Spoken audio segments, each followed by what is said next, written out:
students. Oh, so, you know, it's like that. I know No. those people.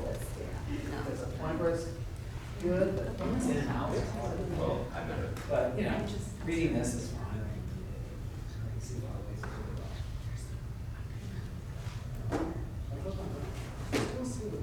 it. Experience. It works. That's good. It works.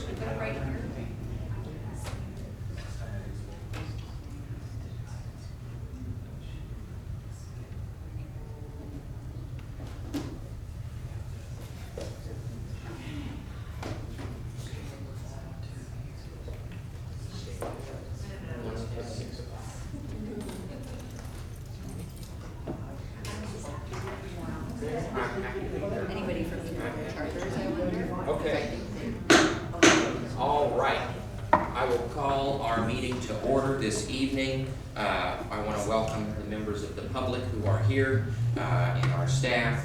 Thank you for being here. The board met in closed session and no action was taken. And we will move into the Pledge of Allegiance. That will be led by Riverview and Winter Garden students. And after that, Principal Cox will give an update. Come on up, kiddos.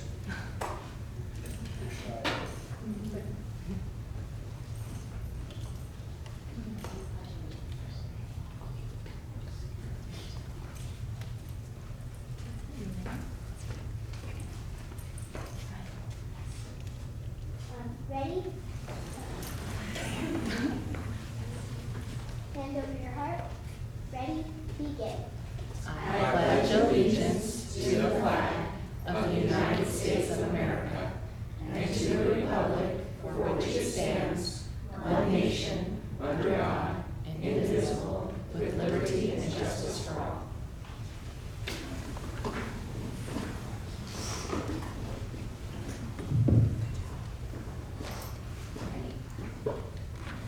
Good evening, esteemed board members and guests. It's with great pleasure that we stand before you tonight to bring your attention to Riverview International Academy, aka RIA, a school that has been making outstanding strides. Our school is not just a place of learning, it's a place where students come together and grow and thrive. RIA is also known for its commitment to academic excellence, and students are encouraged to strive for greatness in all aspects of their lives. Our staff work tirelessly to create an environment that fosters creativity, innovation, and critical thinking. We're honored to speak about the wonderful achievements and vibrant life of our school, which truly embodies the spirit of education and celebrates inclusion in all forms. Right? MTSS system. RIA takes pride in its MTSS system, a comprehensive integrated approach designed to identify, prevent, and respond to different learning and behavioral needs of our students. Our MTSS encompasses academic, behavioral, and social emotional learning into one system that is data-informed and deeply rooted in evidence-based practices. Teachers and staff work together to provide high-quality instruction, intervention, extension, and support tailored to meet the unique needs and strength of every student. At RIA, we believe that all students can learn and succeed. Our MTSS is a testament to our commitment to providing a safe, inclusive, and supportive learning environment for every student. Of course, language immersion. At RIA, we believe that language learning is essential in today's interconnected world. Our immersion program aims to provide solid learning in Spanish, Mandarin, and of course English, which we consider to be three of the most widely spoken languages in the world. We take immense pride in our curriculum, which is designed to impart languages skills that provide our students with global perspective from a young age. Our talented and dedicated teachers use innovative methods to ensure that our students become proficient in target languages. We believe that being multilingual is an invaluable asset in today's world. And our program is designed to equip our students with the skills they need to bridge cultures and excel in today's global society. You can see the pictures too, if that's in the classroom. At our school, you can hear the beautiful trilingual languages being spoken in all classrooms. We believe that learning a new language should be fun, engaging, and our teachers work together to create stimulating, immersive learning environment. We're proud of our multilingual program and the impact it has on our students. We believe that by teaching our students target languages, we're preparing them to be global citizens and providing them with a unique advantage over their peers. Well put, thank you. At our school, we firmly believe that creativity is the key to really create an innovative and successful experience for our students. We're proud to offer an array of engaging and enriching programs in the arts, STEAM, and music. And thanks to the generous funding from Prop 28, we have been able to further enhance what we already had in place and expand upon those already dynamic processes and programs. Our arts program, for example, is designed to stimulate the creative and imaginative side of our students. It provides them with an opportunity to explore various forms of art and express themselves through different mediums. Our STEAM program is a testament to our commitment to innovation and creativity. Through this enrichment program, students are encouraged to think outside the box and develop problem-solving skills that are relevant in today's rapidly evolving world. Our music program is aimed at nurturing the musical talents of our students. We offer a wide range of musical instruments, as you can see on the slide, something different for every grade level almost, as they move up in the grades, and provide our students with opportunities to explore their musical abilities and develop a lifelong love for learning. They even end with a concert. With the support of Proposition 28, we have been able to provide our students with an exceptional and well-rounded education that enables them to explore their passions and reach their full potential. So fingers crossed on that Prop 28 funding for next year. Okay. Additionally, our school is an incredible example of student engagement and leadership in the form of student-led weekly broadcasts. This is, I think, our 4th year going with this, and each year it gets a little bit better and better. This broadcast is fun and dynamic. It's a great way for our kids to connect and engage with each other, and it's led by our talented young broadcasters. The weekly broadcast provides an avenue for sharing important school news and community information, like events that are coming up, in a professional and polished manner. The students who take charge of the weekly broadcast are truly remarkable. They showcase their poise and professionalism on screen, and their voices are the pulse of our school community. Through their engaging storytelling and lively reporting, they keep everyone informed and connected in the most dynamic way possible. The weekly broadcast is a testament to the creativity, passion, and talent of our students, and we're proud to have such a thriving student-led initiative at our school. We also have various student recognitions and awards to celebrate academic and non-academic success. We have achievements shown through promoting good characteristics, like things like punctuality, our bilingualism, and academic growth. The Student of the Month Award recognizes exceptional character traits that are shown over time, usually for about a month at a time and selected by our teachers.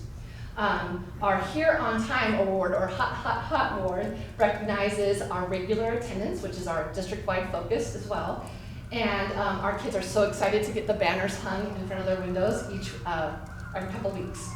The 5th grade Biliteracy Pathway Awards recognize biliteracy proficiency, and the NWA MAP Award, it's a growth award. So it's really promoting the growth mindset and how students are growing from segment to segment.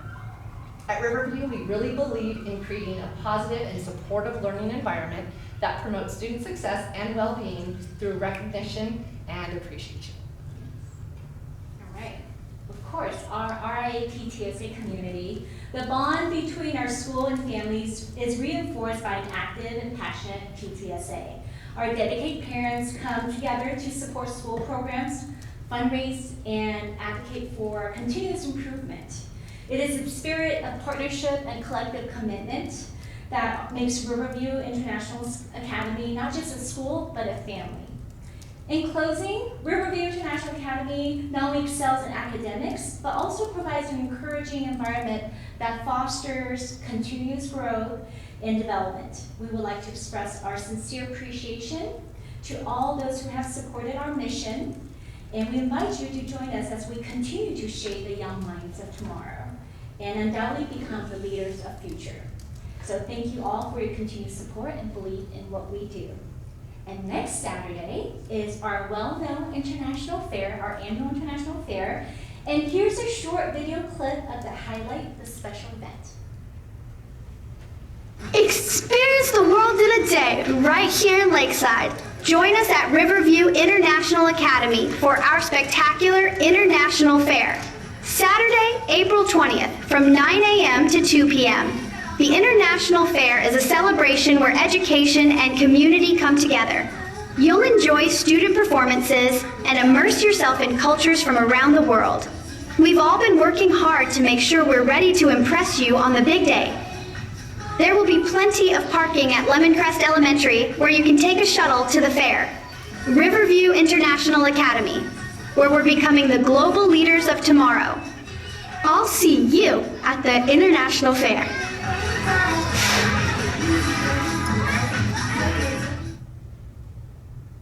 Experience the world in a day right here in Lake. Next slide. Yeah, perfect. Well, it's time for the grand finale of our presentation. Please give a warm welcome to our amazing fourth grader, Kai Grosvenor. She is our student representative today, and she is actually enrolled in the Mandarin Immersion Program. And Kai will share her wonderful learning journey with us today, so we're thrilled to hear from her.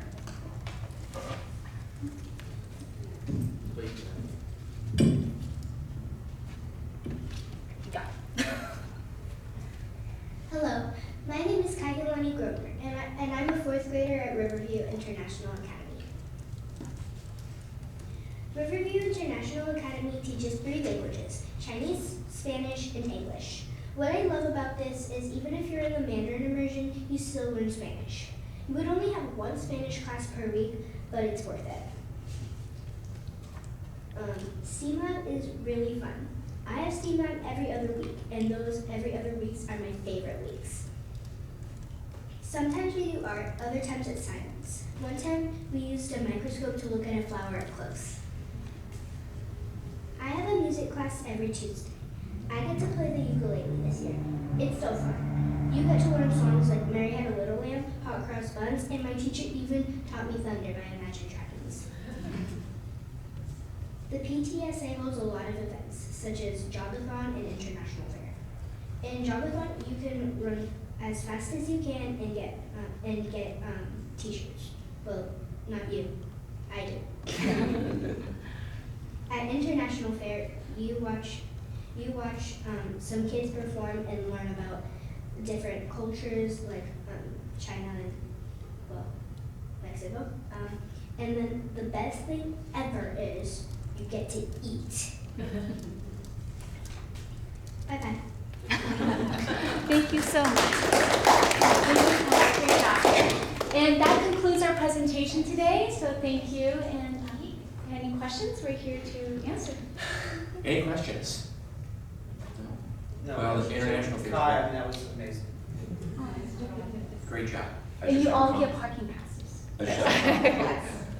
All right, I well, just have thank a you so comment, much. Oh, yes. Many wonderful things that happened there. A couple of years ago, I was there studying, and it was a Spanish immersion classroom. I don't remember what grade it was, and some type of emergency came up or something, and they pulled people around and said, "Hey, could you go and cover a 5th grade classroom?" I said, "Sure, no problem." I went there, and it was a Mandarin immersion classroom. Of course, I don't speak Mandarin, right? But I was so impressed with the students. They were showing me their work and their writing and their speaking to each other. It was really impressive, and they were really cool kids. Thank you. Thank you. They are. Thank you so much. All right. Thank you. Okay. Appreciate Thank it. you so much. Thank you. All right, moving right along here. Trustee reports. We'll start with Trustee Bennett. Nothing for me. All right, Trustee Ellison. No, I don't have anything either. Okay.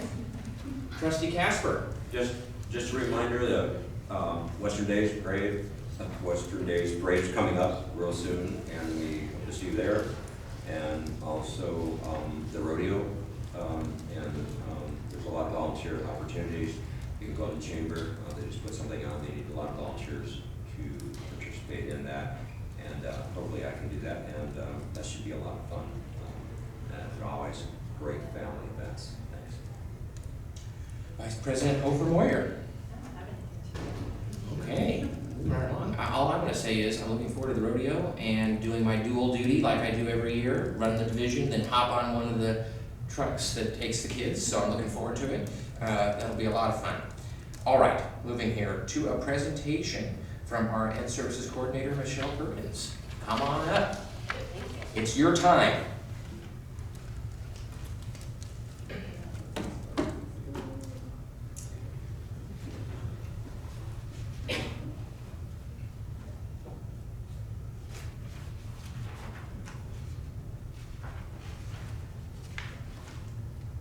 Presentation is first. On the slide, the report, right? And there's no slide. Just the report. Oh, just the report. The report. Yeah, what the report is.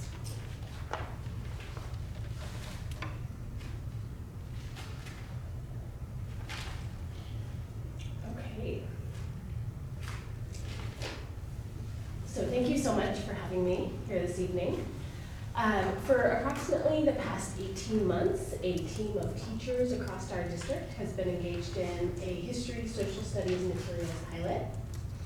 And I'm here today to share their results with you.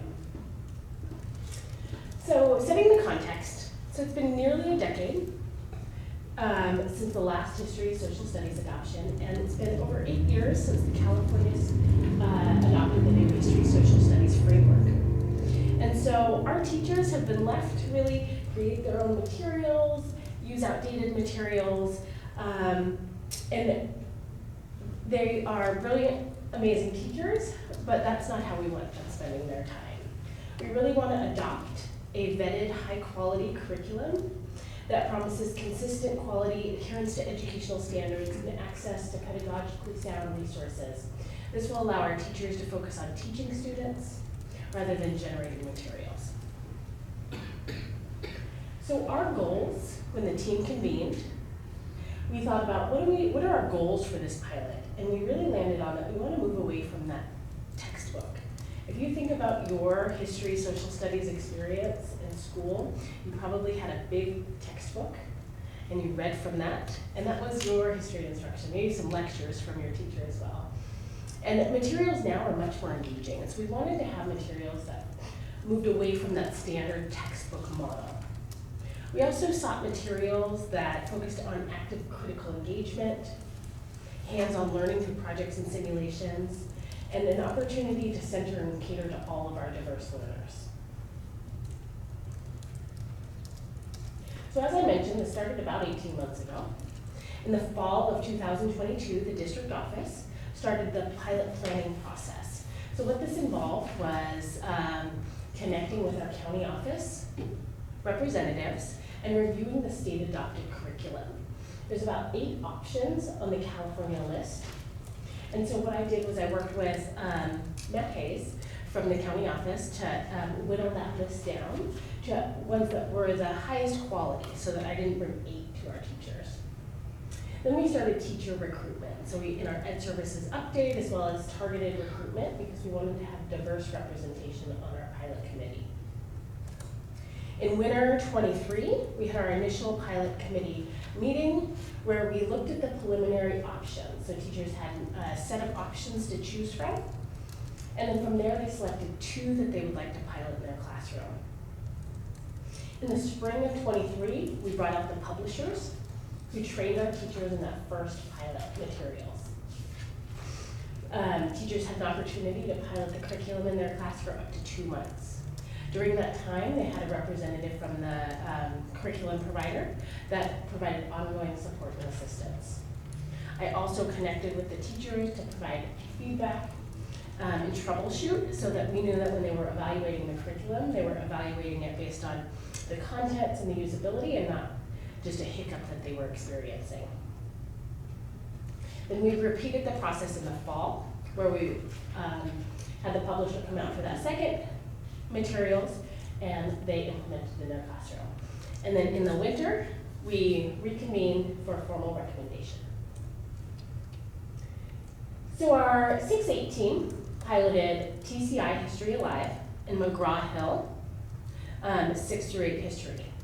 TCI is known for its hands-on exploration through interactive student projects. McGraw-Hill is known for its use of primary sources. Our 6-8 team had a real clear standout between the two. There were a few different metrics that we evaluated both curriculum on. One was the material is easy for teachers to understand and use. Teachers have a very robust ELA curriculum. They have a new science curriculum. They're engaging in math work right now. So what was really important for our teachers was that it was something that they could just run with, and it wasn't overly complex. They also had the same expectation for the students. They didn't want the cognitive load of our students to be focused on navigating the materials. They wanted the materials to be user-friendly so students could dig into the learning. Of course, they wanted those materials to also be fun and engaging. They wanted to know how well those materials met the needs of our diverse learners. They wanted to know if the lessons and materials aligned to that history social studies framework, and if it covered the history content standards with a certain depth. And then overall, they rated each. TCI was the standout of the two. The strengths were, for TCI, there were multiple pathways, it was easy to implement, well-organized, accessible to students, activity and inquiry driven. The strengths of the McGraw-Hill were that it had some supplemental materials that the teachers really liked, had those primary sources, and some embedded scaffolds. The weaknesses, the teachers were really hard pressed to find weaknesses with TCI. They thought it was a very high quality curriculum. They just noted that there was the typical learning curve when adopting any new materials. The weaknesses of McGraw, that was not engaging, it was teacher-centered, the technology was a bit clunky. Pulled up a few blurbs of what they had to say. The students say that the TCI materials are easy to understand and use, but that they also learn from it. I just really love the simplicity of the TCI materials. While they are simple, they still have depth, and that's really tough to accomplish in a curriculum. The McGraw-Hill quotes, I used the print teaching option. The McGraw Inquiry Journal was a bit dry for my students. I had to search for the Spanish materials, many were missing. And all of this is included in the report that you were provided as well. So when our middle school team came together in January, they met very briefly, and they quickly and unanimously recommended TCI. Not only were they recommending TCI, but they were eager to continue to use it. They asked me on their way out, they said, our license is gonna still be live, I wanna continue to use this for the rest of the year. They felt very strong that it is the right curriculum for their students. Our K-5 team also piloted TCI, but they did not pilot McGraw. They piloted Savas, which is a Pearson product. And TCI, again, is this hands-on exploration and critical thinking, where Savas is really known for its multimedia resources and its use of technology. Unlike our 6-8 team, this was a lot closer. Our K-5 team couldn't come to a decision as quickly as our 6-8. They thought the materials were equally accessible to teachers and students. Savas beat TCI just by a hair in engagement. Savas beat again by TCI just by a hair in the scaffolds, but then TCI felt that the materials were a bit better covered. And then there was an equal vote for their overall rating. And when we convened, we couldn't make a decision. And so we continued to go back and evaluate both and looked at those strengths. So TCI was intuitive and easy to use. The digital lessons were easy to assign. It was activity-driven, highly engaging in small group activities, kinesthetic activities. McGraw-Hill had this really beautiful all-in-one consumable, so the textbook and the consumable was in one that the teachers just loved. Everything was full color. It had an interesting and creative layout, and it was accessible to diverse learners. They both also had their weaknesses at that K-5 band. The weaknesses were primarily noted by our K-1 teachers for TCI. That there was 2 sets of materials, and our teachers found that a little clunky for our 5-year-olds to navigate. The inquiry journal is black and white, unlike the SAVAS one, which is full color. And then the SAVAS, some of the weaknesses were it was prep intensive. The digital components overwhelmed some of our teachers. It is very digital driven, and for many of our teachers that became not user friendly. And so, again, some quotes. The students liked the small groups. I had to scaffold a lot for my English learners and special ed students. The TCI materials were easy to understand and find online. I like how the notebook pages were open for interpretation and there wasn't just one right answer.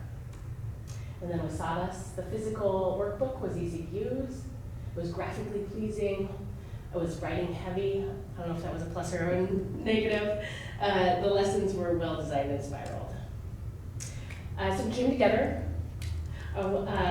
Miss Ellison was there, and our team went back and forth. There was a 6-person pilot team, so we kept getting deadlocked. And so what happened was our team they piloted TCI first and then SAVA second.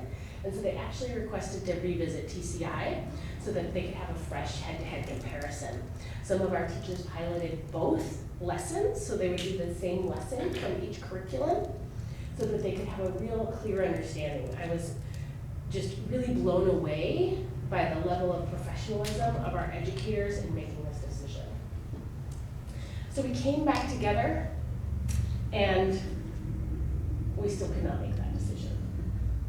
And so I was very transparent with them, and I said, if we are at a point where we can't make a decision, I'm gonna make that decision for us. And I'm gonna make that decision based on a few different things. I'm gonna base it on cost, as we're entering a down year financially. I'm also gonna make that recommendation based on what I can support with our teachers best. Since our 618 had already recommended TCI, it seemed like a logical next step to also recommend TCI for elementary so that we can have myself become an expert in our district so I'm better able to support our teacher team. TCI was also a more affordable price point. The teachers were fine with that recommendation and said that they would support and happy to implement. There was not a curriculum that they didn't like. They liked both. And so no one felt that that decision was the wrong move for our students. So our next steps. In the coming weeks, we'll have a public viewing of the curriculum so that our educational partners, our parents, and other interested teachers, community members can come view the curriculum. We'll have it here in the office. And we'll make a formal recommendation and adoption, which will have pricing and other elements at the next board meeting. We'll have some end of summer professional development, and then we'll implement our classroom in the fall. So thank you so much. Do you have any questions? Any questions or comments? I have a quick comment. Like Michelle said, one of the things that came up at that second meeting is that having the TCI elementary and then going into middle school, not only can she be a steward of the community or the district and know that curriculum really well, but it also helps our students familiarize themselves with the curriculum as they move up through the grade levels. They wouldn't have to learn SAVAS and then turn around and learn TCI. So. Yeah, I mean, curriculum adoption obviously is super important, and I agree. It sounds like the teachers really were engaged and really wanted to make sure that they made a really good choice. I think, you know, when you talk about social studies curriculum, I think everybody's ears start perking up. I mean, there's been a lot of districts that have really stepped on some landmines when it comes to social studies curriculum in general. So I just think it's really important we stay extremely transparent and really make sure that it's vetted well with the community and the parents, probably above and beyond and more so than we would with a math curriculum or some of the other curriculums because it can be a landmine. So Absolutely. we'll continue through the process, but I think there will be more comments as we move forward in this process for sure. And TCI is also willing to field parent questions. They're happy because they can speak to their curriculum at a depth that I can't currently. And so if there are questions that I can't respond to, we can have a TCI rep come and support those questions. Yeah, I'm wondering if it makes more sense to have more of a parental night or something specific for it. I'm on board with that. Yeah, just to make sure, we can at least point back to Yep. the fact that we had a lot of input, or at least offered a lot of input to the community for it.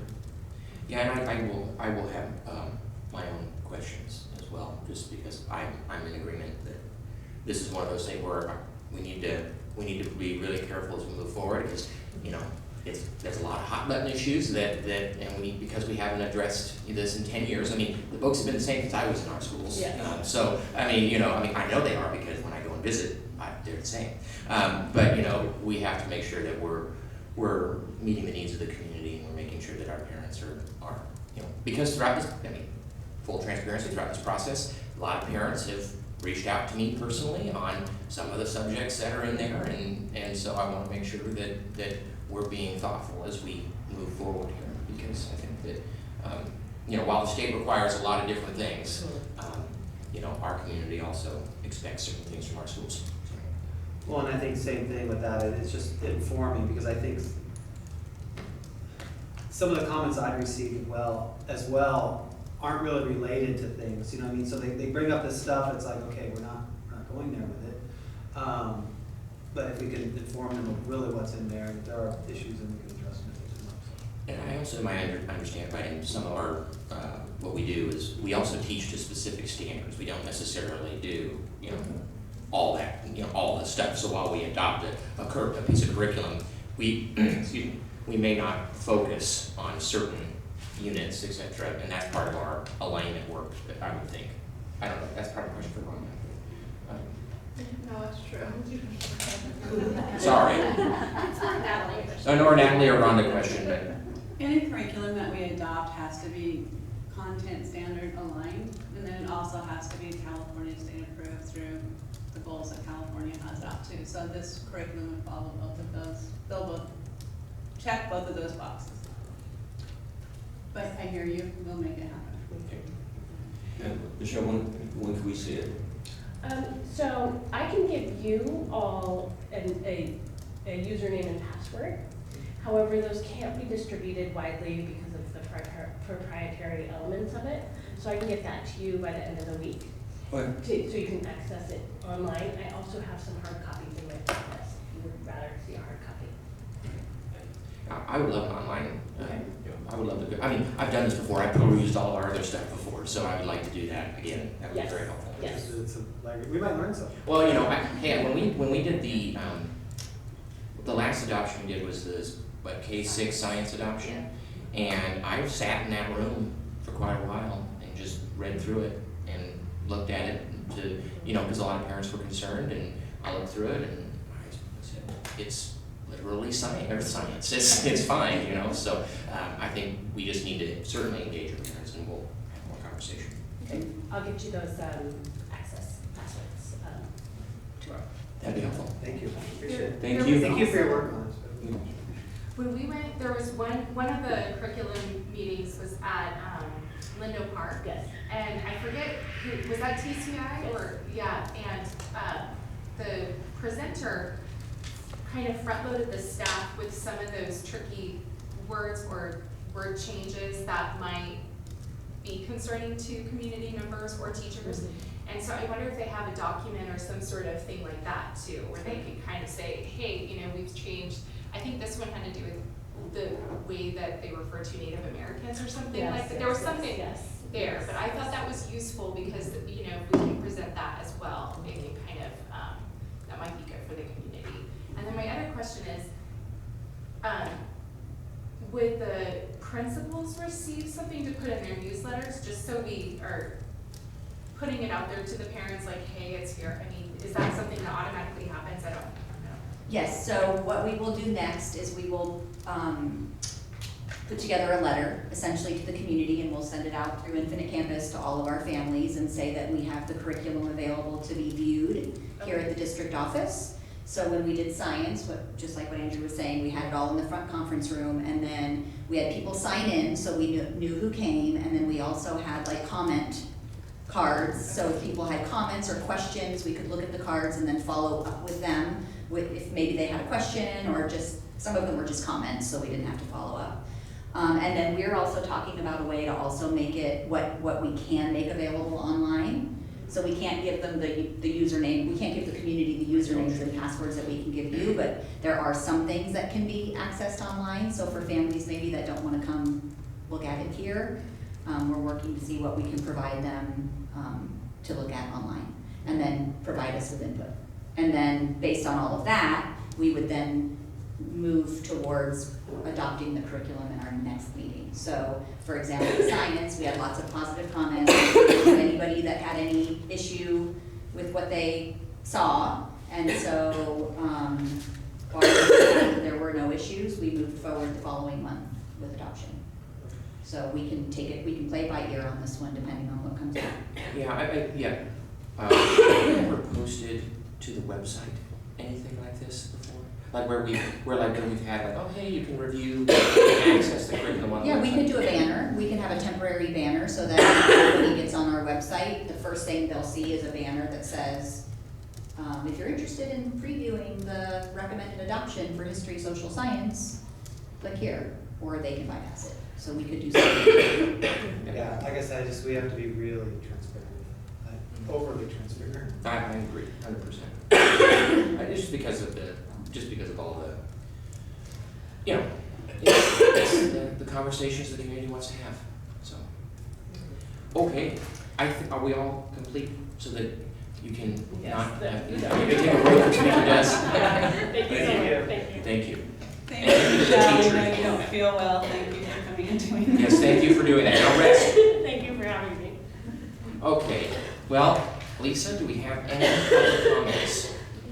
We do not. Okay. I know I feel so bad. We gave her the option to kick the can down the road until next month, but she said, no, I'm doing She it. wants to do it. Okay, God bless her. That's awesome. Okay. Favorite time of the evening, designating consent agenda items. So, do I have a motion to designate items to the consent agenda? I'll make a motion to designate items Yeah, to the consent agenda. Is there a second? I'll second. All in favor?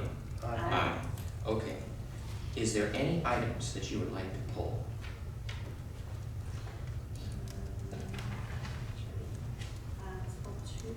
It's 2.2. 2.2, okay. Any others? I'll pull 4.7. Okay, nothing else? All right. Then I will entertain a motion to approve all items with the exception of 2.2 and 4.7. I move that we approve all items on the consent agenda except for 2.2 and 4.7. Is there a second? I'll second. All in favor? Aye. Aye. Okay, we can miss. All right, 2.2. 2.2 is our resolution about the date of the teacher on March 1st, which is apropos being we're celebrating our teachers on March 1st this Yes, year. I am. too. Oh, no. And, yes, and a happy May days. 1st? May 1st, May yes, 1st, okay. May 1st. So I just wanted to, our teachers do so much, all our staff does so much, but recognize them. I just wanted to make sure we highlighted that, so thank you. Agreed. There's a section in the resolution that I liked that talks about how teachers are listening to the kids and supporting all of our families, and they do that more than we know. Particularly when you drive by the school sites at night and you see cars still there. So we certainly know that they're working very hard, and so well deserved. Any other comments? Okay. Then I will entertain a motion to adopt 2.2. Well, I move that we adopt 2.2. I will second. All in favor? Aye. Aye. Okay. 4.7, I just wanted to pull this. It's our donations to the school district, and I always like giving everybody a plug who donates, so the Poway Valley Garden Club, to the FFA program at LMS, and then PTA donations to the farms and winter gardens. So thank you to the donors. Any other comments? Okay. I will motion to approve 4.7. Is there a second? Okay. All in favor? Aye. Okay, moving right along here to our discussion items. The miscellaneous items on the enrollment report that was in our packets. If you have any questions, feel free to ask. Hearing none. Moving on to legislative updates. Trustee Casper, did you have something you'd like to share? I think I'll let you, so I can bring that. I'm happy to do it if you'd like. Yeah, I don't have it, it didn't come back up, but you know Okay. what Yep. the bill is. Yep. Okay, thank you. So, I think it's important. So the legislature is back in session, and they are running up on what's called policy committee deadlines, which are next week. And so all the bills the 3,000 bills that they are going to move forward this year, or 2,500, whatever it is, it's a god-awful number, are moving through their policy committees, and then we'll start going to the floor. And so we'll probably want to look at education-related bills here in the next month or two to take positions on and formally let them know whether it has to do with the budget, whether it has to do with CTE training. And one bill that Trustee Casper had brought up that we should consider looking at is SB 1414, which is a bill introduced by Senator Shannon Grove that has to do with sex trafficking of children and making it a felony. It is currently not a felony in the state of California. Last year, there was a similar bill on human trafficking. It was not a violent felony. That bill did pass last year. It was actually killed in committee at first by the committee chairman until the governor got involved and said, you need to do this. He wants to run for president, so I'm sure he doesn't want that on his back going into his whatever he wants to do. So anyway, that bill passed last year, so this bill hopefully moves through, so we may want to consider a position on that at some point. There are a few other bills that I think we should consider taking a look at. Is SB 1435, which was introduced by Senator Rosalicier Achoa-Bo. It has to do with content in curriculum. I think that that's relevant to the discussion we were just having, and this is part of our way to be engaged in the process. There's also SB 1203, which was another one by Senator Shannon Grove, that has to do with education accounts, flex accounts and things for parents, which I think is an interesting concept. And then, let's see, there's also Assembly Bill 2222 by Blanca Rubio that has to do with instructional materials adhering to what's called the science of reading. And I found that an interesting bill for us to take a look at. And there will be more by then, but certainly I think we should be engaged in this process because it's one way that we can let our constituents know that we hear them and we're taking positions on things that are going on in Sacramento. So for now, that's it. Any other comments on legislation? No. Okay, great. Then moving along here to our first readings of our board policies. And Administrative Regulation 0460 on the LCAP. Any comments there? No, it seemed like it's just a lot more for you guys to have to do. So always. So, but I guess it's good for us to be transparent. So okay, great. And that'll come back to us. Board Policy and Administrative Regulation 1312.3 on uniform complaint procedures. Were there any comments on this?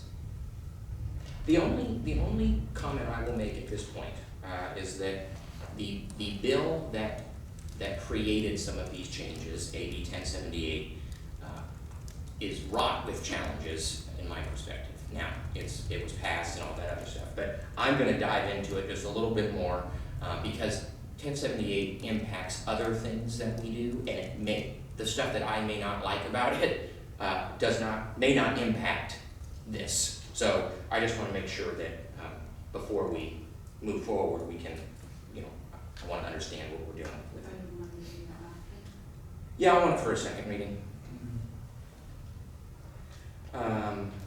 Any other comments on that? Okay. And then we have board policy and AR 3311 on bids. I thought that was interesting. as I read through it, I don't know why, but I kind of geeked out and nerded out on reading it and seeing all the step process that it took. I mean, for as long as I've been on the board, I always realized there was a process. I didn't know it was like that detailed. So, okay, anything else? All right. Board policy and administrative regulation 3400, management of district assets and accounts. Oh, I thought that one was dry. Board policy and administrative regulation 4112.2 on certification. Anything on that? No, a lot of that was kind of just what it was. And then board policy 4154, 4254, and 4354 on health and welfare benefits. I saw nothing there either. Okie doke. Anything else on these questions? Okay, great. All right, moving on to our reports to the board. Carrie Strong will not be joining us this evening. She is not well, so she provided me with her report, so I'll read it into the record for us. She says, I have a very short report. I hope you all enjoyed your spring break. Our teachers have been busy these last few days, kicking off the first day back with a solar eclipse. Big shout out to all the staff who provided safe viewing opportunities to the students. We love when science plays out in real life events for our students, a great teachable moment. Our union also awarded grants to send several LTA teachers to professional development conferences, the New Educators Conference and the Good Teaching Conference. These conferences offer outstanding PD in a wide range of content areas, so teachers can attend workshops on the topics that impact their classrooms the most. Some of San Diego County's locals don't send any members, and I'm proud that LTA regularly sends teachers and has teachers apply to go to the professional conferences. Thank you. All right. I don't see David from CSEA, so we will move into our superintendent's reports. Lisa Davis. Okay, thank you.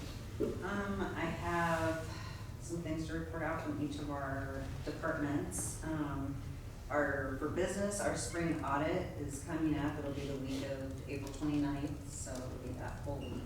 It's the preliminary audit. They'll be doing some site visits, looking at attendance and some of those things that they'd like to get done before we close the year end. We're also gearing up, speaking of year end, we're gearing up for year end. Seems kind of hard this year's really flown by, but so we're sending out notices to staff on deadlines and just reminders and stuff to hopefully have a, knock on wood, seamless year-end closing, but not very painful.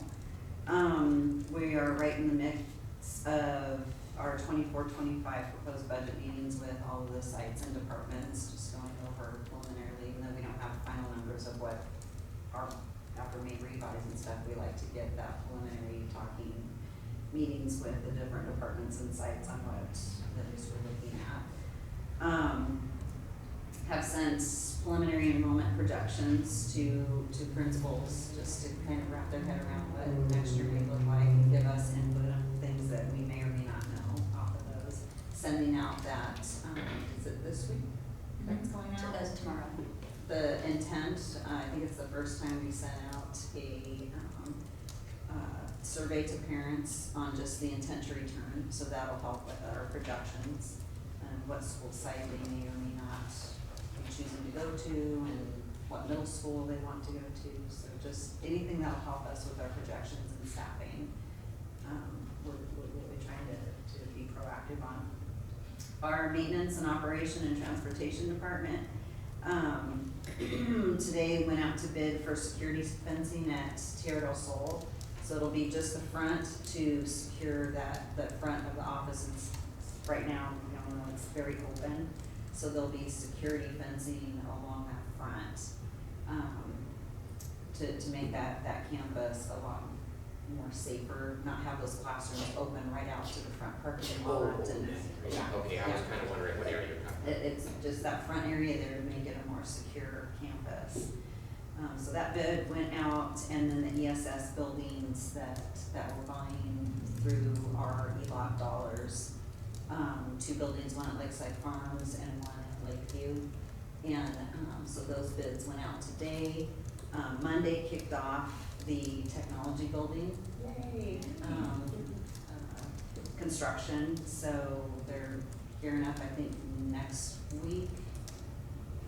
Todd told me next week, the buildings from up at Dream that are gonna be utilized for that will be moved down to that site, behind LMS. And so moving forward, and we're projecting that total, pretty much, the project should be complete by June. So I'm super excited about that. The only thing, so going back to the security fencing, the bids going out to that, Todd was sharing with me that he's really concerned because there's just not a lot of construction companies that want to do small projects right now. And Cajon Valley just went out to bid for quite a few projects because they have their bond monies, they have different, stuff, and pretty much our major players that we've been utilizing, the whole summer is booked up for them and into next year. So he's just a little concerned about what the bids, what we'll get. So he's personally reaching out to some of the construction companies that he knows that are on a smaller scale to just say, hey, throw your bid in for us, because if not, then we'll have to rebid. I don't know, we'll see what happens. So a little concern there. Jared from our ESS spring break was full and went really well over the 2 weeks. Kids, multiple field trips, had a great time, and so it was successful. Child nutrition, construction is finished. We are done with no more phases of construction in our central kitchen. It's finished. Jim Contractors did the final phase on the kitchen. Came in on time, fabulous job. If you get a chance, visit the kitchen, because the new windows, I mean, what a difference. The new windows made into there, it's bright, it's cheery. That big, huge, antiquated oven is gone. And it's stainless steel, ovens, a Baxter, and I can't remember the other brand names, but it's just open and very airy, and it's just great environment. And so super, super excited about that. Christy's also been going through some audits. One was a procurement audit. Went very well, and she passed that audit. She's in the middle of the CDE audit. Part 1's over, did really well with that. And now they're just waiting for the site visit of the CDE auditor to come once that person goes out. I think they have to be finished with this by May 31st. So looks like that whole audit's going very well though for her, and she's passing with flying colors. No findings. And then, like I said, tech was their construction building, so that whole team is super excited about that. And we will be bringing to the board a contract here shortly, probably next month. So we're doing a phone system upgrade for our whole district, and we'll be piggybacking on a bid from another school district that's done the phones. The reason why we have to move forward with this is because our phone system, it's at its end of life by beyond about 5 or 6 years. And one of the key elements though that's happening is it's called E911. And that is a new structure within schools' phone systems that's now a required element, and our current phone system doesn't support the E911. And what that is it allows for. Sorry, my head hurts. I'm trying. That wasn't a signal. I was like, she was gonna do like E911 on her something. What's going on?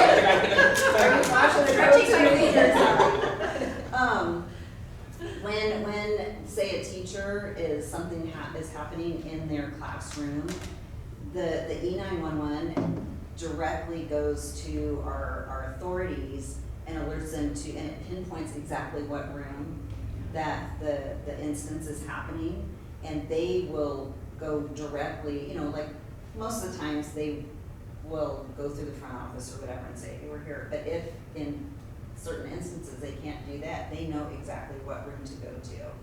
Currently, the phone system, they're calling, but they don't know the exact location. So that's what this whole E911 is, and so once we get the new phone system in and that's embedded in it, we'll be compliant with this, so, you know, it's not cheap, but our phone system's been outdated for forever in its time. So we'll have that, so that'll be a project that Tech's gonna be working on for next year, once we get the contracts in place. Questions? Any questions? No, I just have a comment. When I was having some email issues with my phone, I went to the brilliant people over the tech department, right? And they were kind of explaining this 911 system. And I thought, I've spent time in law enforcement many years ago, and I know now with things that happen in this world, in this country, seconds mean a lot. So so many places go into that where they can pinpoint where you are. And again, those seconds can save lives and help people. So I think it's a great idea. Yeah. It will be a little bit of a shift in a mindset, and Tech will need support from all of us, because staff historically has been used to, I'm just moving this room, or I'm gonna renumber this room, and this is what this room is gonna be called. Once this goes into place, you have, that room number has to stay that room number. That phone has to stay in that room. Because then if something happens and you've moved it and not notified anybody, and we haven't put, you know, the proper systems in place, they could be making a phone call, you know, law enforcement's showing up and they're going to the wrong room, because they're going to the room that phone is connected to, or that number. So it will be a mind shift, and as it gets rolled out, that staff really needs to understand you cannot move stuff, and what's numbered stays numbered or named. Thank you. Thank you. Dr. Winspear. Thank you, sir. So, a couple quick updates. We have district-wide PLC number 4 coming up on April 24th. So 4 times a year. We have PLCs twice a month, but 4 times a year. Grade level teams across the district come together for what we call a district-wide PLC. So we're having our 4th one in a couple of weeks, and teachers will be collaborating on math concepts and math instruction. We also have our LPAC testings happening right now. We are almost complete. We're down to our very last school, and that has been Michelle, who you just heard from, coordinating that testing along with our parent liaisons. CASP testing starts at the end of this month and will run through the end of May. We have about a 5-week window. Our schools sign up, or they only sign up to let us know when they're going to be testing, so that we can deploy tech support to their sites on their first couple of days. We really are much more in the rhythm of testing using devices now. So every year we see less and less of a need for that tech support, but we still always provide it for the first couple of days, because there's nothing worse than trying to test your class and everyone got a good night's sleep and ate breakfast, and then your technology doesn't work. So we do a lot to prepare ahead of time, and then we do a lot to make sure that teachers are supported when testing starts. And then in your packet, after the report from Michelle on the TCI curriculum, I threw a couple of resources in there. I just wanted to highlight for you some of the work of Dr. Patty Fernandez in our Pupil Services Department. Patty is quite the innovator, always, but lately we've just had a lot of needs come up that Patty has been fabulous in addressing. So the first thing you'll see is the mental health resources. So this is a flyer that we update. This is not something that we create and then we use the same flyer for a couple of years. This is something literally that Patty and Kelsey Sutton, our counselor at Lemoncrest, update regularly, because we are always looking for resources in the community that we can direct families that are in need to. And we know that there's a lot of waiting lists out there, there's a lot of students in need, and so when Patty hears about something in the community, she calls them up and says, do you want to be our partner? How do we make this happen? And then we add them to the list.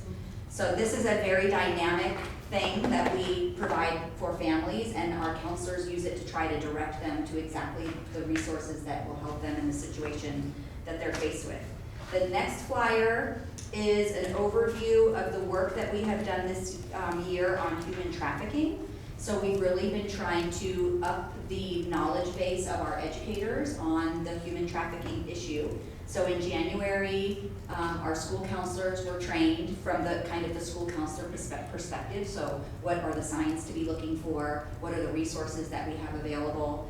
And then in February, we created a protocol, an in-district protocol for how we are going to respond when issues come up.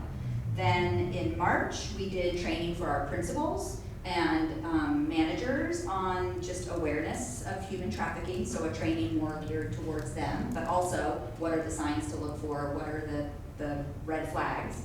And then in March, we did a community awareness event. We had about 15 families who came to that event. And then this coming up this spring, we will be having assemblies for 7th and 8th graders.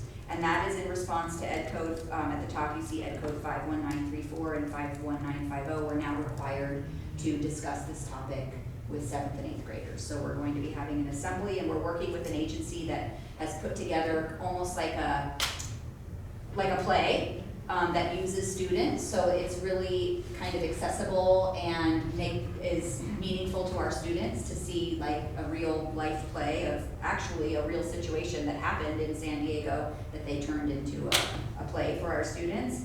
And then in the fall, we're going to do the No More Human Trafficking Prevention Program assembly with our 7th and 8th graders again. So that's kind of our human trafficking innovations. And then the next one is our school safety canine detection program. This is something we've spoken about in the past, and we've moved forward with that. So this is a flyer for the parent night that we did last night that unfortunately we didn't have any parents come, but we had a lovely conversation with the gentlemen who run the company, and they brought a dog. But if you turn the page, you can see what we have done. So we did do middle assemblies at both of our middle schools in March, introducing students to the dogs. The handlers came out and kind of talked to the kids about the job that the dogs do, how they're trained. After the assembly, the kids got to pet the dogs and meet the dogs, and they showed the students what the dogs do and talked a little bit about what will happen. The approach that we took with our students was that we were really wanting to be preventative, and that we're trying to keep our school campuses safe and ensure that their campus is safe, and the dogs are just going to be coming to make sure that there isn't anything on campus that we don't want on campus. We do know, though, from our chicks data that more and more students are reporting that they are using substances, so we also have that on our radar as something that we really want to be very proactive about. So then we had the parent informational night last night, and then over the course of the next couple of months, the dogs will be visiting both of our middle schools a couple of times randomly. So nobody's gonna know when they come, that's kind of the whole point. But we tried to set it up for the kids so that it wasn't a be afraid of this thing and more of a safety thing, and actually they were in love with the dogs, and Patty was mentioning that some of the middle school students were literally leaning forward in their seats and just the gentleman was very engaging, so he had a very engaging presentation, and it was really positive. So thank you, Dr. Fernandez, and those are my comments. Any questions? Just one, on the parent night for the trafficking, that was 15 parents? Yes. Did we get good response from them, or did they feel good about it, or? Okay, because It was engaging, like everybody had, like when they would like have a question out there, and parents would give comments back for community members at the library. But I felt it was not just a here's your presentation, but they actually asked for some input too from the other side to ask questions or give an open question and try to get some feedback back. Great. And on those assemblies, I'd like to go to one. It's if I can get a schedule, just to hear the program. I think it'd kind of be neat to hear. I mean, this is a huge issue that I really am concerned about, so I would love to see. So on human trafficking is what you're talking about? On the human trafficking Okay. assemblies. Give me the dates, I'll put them on there. Yeah, that'd be great. Yeah, I'd just like to drop by sometime. Here. Okay, fabulous. Okay. Dr. Taylor. All right, I first want to start out by just acknowledging all of the incredible work that our team does over here And so I think that as a district, we've done more with human trafficking, given that we did Stolen and brought in 2 companies this year to work with our students. We're really on top of this, and so I just want to thank the team for all of their effort there. And just also, you know, Michelle's presentation and all the work that Natalie and Lisa do. Everybody's just working so hard. There's never a dull moment around here. So I'm just really, really proud of them and so happy that they are my team. I am going to end on something light and sweet and just really loving. Thank you for approving the contract with the cooks, because I feel like they did the little promotional for the, you know, the International Academy or the International Fair this weekend, and so they're just really on top of what our needs are and how we're blending with the community. And I did another podcast yesterday with Tim Armstrong, so that'll be coming out really soon, so I'm happy about that. But they just have such a flavor, and they think of things, they get everybody, so they get everybody involved. So.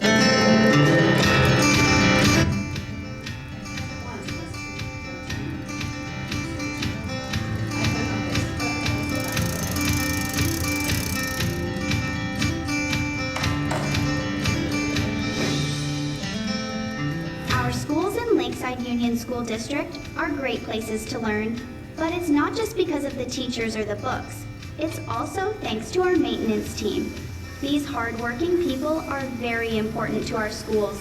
They fix things, keep the schools clean, safe, and make sure everything works well. They are always there for us, no matter what. They make sure everything is ready for us to learn and grow. Thank you to all of our maintenance team members for all your hard work caring for our schools and for caring about us.